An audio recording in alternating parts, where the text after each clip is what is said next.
У евреев есть хороший опыт, который они начали его продвигать приблизительно более 100 лет назад с пионерами, которые приехали в Палестину.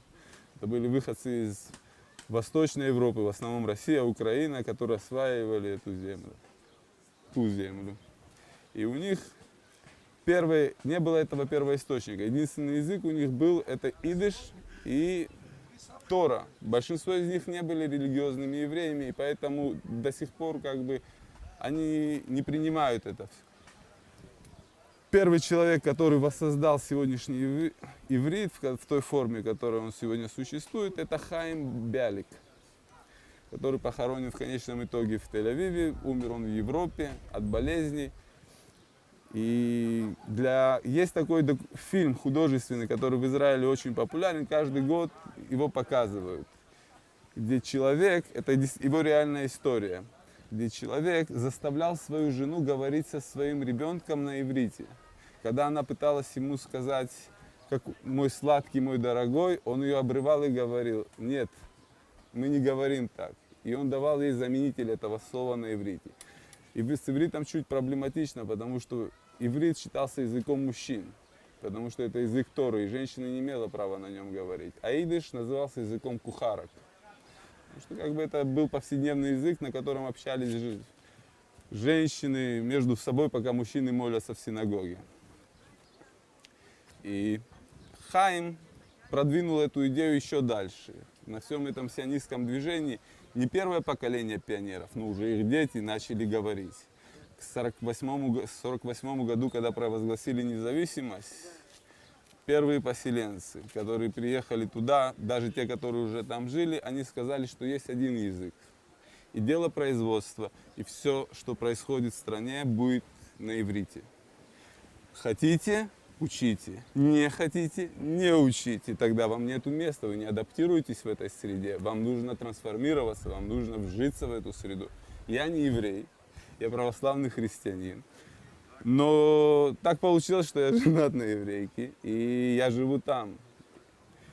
Нужно уважать традиции любого народа, куда ты попадаешь. И чтобы их знать и уважать, по крайней мере, хотя бы ознакомиться с ними, нужно выучить этот язык. Без этого это все неполноценно, в этом нету никакой основы. Поэтому жизнь сама задиктует эти условия. Человек, приезжающий в Израиль, ему дается полгода на изучение языка. Это дает только основы, это дает алфавит. Все остальное ты впитываешь, живя. Ты выходишь на базар, и ты говоришь на этом языке. Даже говоря на английском, когда я приехал первые полгода, я говорил на английском. Тебя спрашивают, ой, как приятно, ты приехал, здравствуй, приятно, добро пожаловать. Сколько времени ты в стране? И когда ты на английском и говоришь, я здесь полгода, люди с тобой прекращают говорить на английском. Они говорят, учи иврит. У тебя нету ни другого шанса, ты должен его выучить, ты его просто обязан.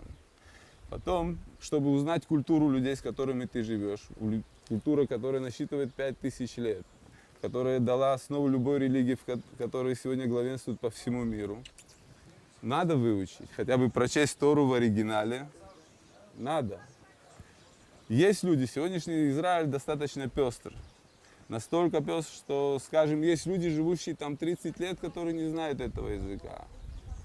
И им это не нужно. Среда создала такие условия, в которых, скажем, есть русскоязычные магазины, русскоязычная пресса, русскоязычный канал, есть спутниковое телевидение в каждом доме, которое позволяет отгородиться от среды. Ты выходишь на работу, ты можешь найти там круг по общения тоже русскоязычный, потому что все-таки 2 миллиона из 7 говорят на русском. Но в любом случае, для продвижения в жизни, для общения и, скажем, чтобы чувствовать себя полноценным членом общества, ты должен знать язык. Это вне зависимости от Израиля. Приезжая в Америку, первый экзамен на натурализацию – это язык. Не знаешь английского, а что ты здесь делаешь? Зачем ты сюда приехал? Кроме того, что ты должен выучить историю Америки, и сдать это, ты должен в первую очередь это сдать на английском, на приемлемом английском. А так как ты получишь гражданство и будешь жить? Любая страна, любое государство, которое считает себя национальным или не носителем какого-то этнической культуры обязаны это делать, потому что другого выхода нет. Есть такие маленькие государства, как, например, Республика Мальта, но сохранили свой язык мальтинесский. У них своя письменность, которая латиница, конечно. Но любого мальтийца, если вы спросите, он говорит на мальтинесском. Маленькое государство посреди Средиземноморья, которое на сегодняшний день до сих пор пытается сохранить свою культуру. Основная религия – это католицизм. Кроме католицизма, это закрытая группа. Это закрытая группа, они не выдают гражданство. Их всего насчитывается основное население, это 400 с чем-то тысяч людей населения. Разбросано всего на 2 островах, которые говорят в основном на английском. Они, потому что это была колония на протяжении 150 лет. Но за это время они пронесли свой язык мальтинесский, сохранили его. И сегодня зарабатывают на том, что учат другие английскому. Сегодня на мальтинесском говорит любой, даже ребенок. Хотя в школе обучение проходит на английском. Самосознание, национальное самосознание. Я мальтинезец, я говорю на мальтинесском. Поэтому, как и евреи, как и арабы, у арабов гораздо проще это происходит. Но, скажем, те арабы, которые выезжают из арабских стран и селятся в других местах, они все равно все говорят на арабском, потому что они сохраняют этот язык. Но с ними гораздо проще, у них есть одна книга, которая несет этот язык. Это Коран, который является основой культуры, основой восприятия этого мира, который передается из поколения в поколение. И ребенок, когда растет, он читает это. Хочет он или не хочет, но это в нем оседает. Так что даже приходя потом в мечеть, живя, скажем, в Бельгии или во Франции, или в Германии, в любой европейской стране, где он работает или учится, он общается на том языке, на котором говорит его среда, но заходя в мечеть, он говорит на арабском, потому что это его сознание, потому что он осознает, что он араб в первую очередь, потому что он мусульманин, и этот язык, который его объединяет со всем остальным миром, с этим миром, который он считает его родным. Каждый мусульманин брат и каждая мусульманка сестра. И это его объединяет. Язык – это то, что его склеивает. Сегодня язык, конечно, трансформируется. Скажем, те арабы, которые проживают сегодня в Израиле, они говорят на адаптированном языке. В их языке очень много, скажем так, мусора, джанк. Это взятые слова из иврита, потому что среда обитания их вокруг – это иврит. В школах они тоже должны учить иврит, потому что если они хотят продвинуться и работать в этой стране, они обязаны говорить на иврите. Так что иврит – это их второй их родной язык. Но арабский – это их основной. И если ты его спросишь, кем ты себя считаешь, израильтянином, он скажет: я араб. И язык – это его основа. Даже когда он едет за границу, он стесняется, потому что по его акценту поймут, что он из Израиля. Но он старается выучить язык Корана для того, чтобы чувствовать себя братом в этой среде, куда он попадает, чтобы чувствовать частью этого огромного социума, в который он попадает.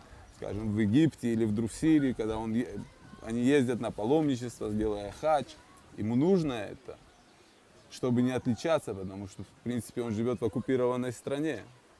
Значит, он содействует оккупантам, и как бы на них смотрят не совсем хорошо. Они находятся, скажем, под двойным огнем. С одной стороны израильтяне, с другой стороны те же братья-арабы. Но они как-то выкручиваются, они несут свою традицию, сохраняют ее. До сегодняшнего дня они молодцы. Как бы то, что можно сегодня увидеть там, в Израиле, это часть этой культуры. Бедуины, еще одна часть этого, который своеобразный арабский, который распространен только в их среде. Это определенное наречие арабского. И они это сохраняют, это часть их культуры, это их танцы, песни, скажем, брак, заключение брака по-своему.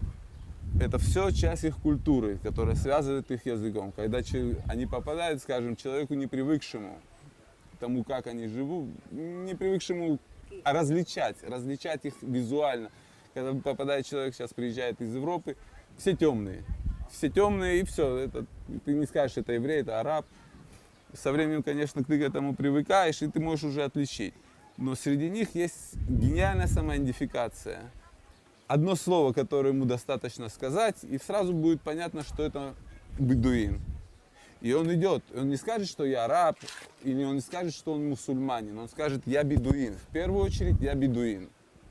Потому что это его культура, это его самосознание, и пустыня – это его дом. И те обычаи, которыми они живут, сегодня даже они осознают, что это немного диковато и прочее. Но это их культура, и он должен это сохранить и передать дальше. Он должен это передать каким образом? Только посредством языка. Другого пути нету. Так и передавались все знания. Если бы не было языка, мы бы не смогли бы передавать знания друг другу. Письменность – та же форма общения и та же форма передачи знаний. Так что, развивая сегодня любой язык, развиваясь, он изменяется, трансформируется. Это живой организм. Сегодня только так и стоит его рассматривать. Но в любом случае надо как-то его сохранять. Может быть, первоначальный источник – это уже дело историков, там, специалистов.